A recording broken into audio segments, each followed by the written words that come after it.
দিয়ে দেবো স্বাদ মতো লবণ দিয়েছি, দিয়ে দেবো ভাজা মশলা, ভাজা মশলা দিলাম, দিয়ে দেবো আচারটা, 5 মিশালি আচার,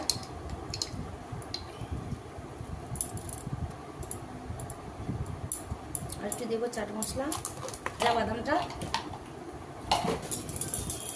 বাদাম ভাজা দিয়ে দেবো, পাঁপড় ভাজা কিছু নিয়েছি, হাত দিয়ে মাখাবো। দুটো তো মগে করে মাখালাম, কেমন করে মশলা মুড়ি মাখাতে হয় ভালো করে মাখাও যেন টেস্টফুল হয়। হাত দিয়ে মাখাচ্ছি। হ্যাঁ, বন্ধুদের যারা খেতে ভালো লাগবে ইচ্ছুক তারা চলে আসবেন, নিমন্ত্রণ জানালাম। কুকুই সুপিয়া চ্যানেলে চলে আসবেন। আর কেমন এরকম হয়েছে সুন্দর সুন্দর রেসিপি পেতে এই চ্যানেলটিকে সাবস্ক্রাইব ফলো করে রাখবেন। কেমন দেখতে লাগছে কমেন্টে জানাবেন আমাকে। রয়েছে আমাকে কমেন্ট করে বলেছে দেখতে কেমন লাগছে দেখুন। আমি